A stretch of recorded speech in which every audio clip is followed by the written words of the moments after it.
The Labour Party have abdicated the role as the opposition party. I mean, the moment that Jeremy Corbyn gave in to his rebellious frontbenchers and announced a free vote, he gave a green light to the Prime Minister to bomb in Syria. We'll see a motion coming forward very quickly, certainly this week. David Cameron will have a comfortable majority, but that doesn't make his policy right, and I don't think it's right. And I've been pretty sympathetic to Jeremy Corbyn up till now, because I think he's called this issue right.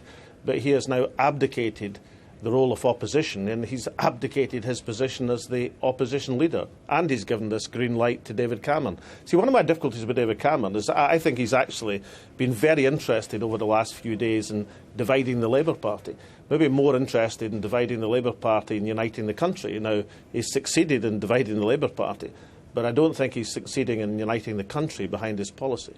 And SNP, utterly united on this one? Well, we have a party policy. We are not convinced by the Prime Minister's arguments. We want to see his motion, of course, but as things stand, he doesn't have our support because he hasn't brought forward a rational argument for how we're going to affect the military balance by bombing in Syria, nor has he answered our questions about doing other things to accelerate the peace process in Syria and to actually interrupt the activities of Daesh across the planet. We want to see action against Daesh, but we think action will be much more effective that way than merely adding to the 10 countries who are already bombing in Syria. Are SNP MPs persuadable, or does that really depend on whether the Prime Minister is persuadable to your view? Well, we want the Prime Minister to table his motion now.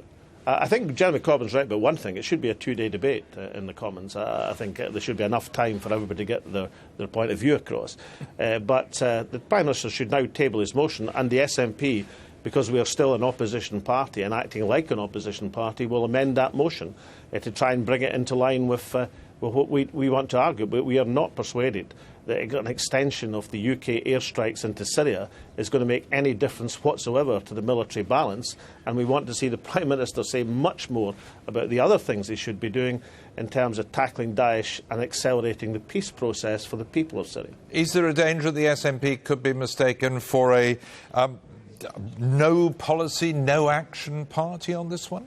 No, because we put forward a very clear agenda for what should be done. Firstly, against Daesh, we think we should be assaulting their propaganda. I mean, this is a death cult. If we can't demonstrate that our liberal democratic values are superior to theirs, then we need to have a good look at ourselves. Secondly, we should take down their websites. For every brimstone missile we fire in Syria, we could be employing a whole platoon of people taking out their internet capability. And thirdly, we should be taking out their financial. We should be interrupting, closing down their bank accounts, in which there's been next to nothing has been done, without which, of course, Daesh couldn't function.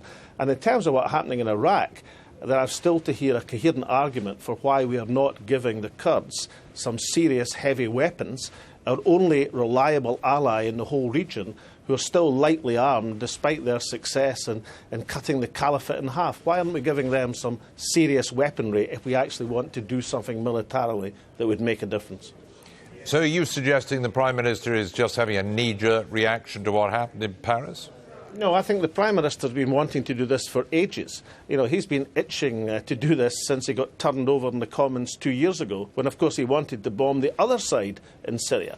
And then in the last few days, and far, far too often, I've seen not just the Prime Minister but other Conservative politicians. I mean, they're saying, we're going to talk to Labour Party individually and all this sort of stuff.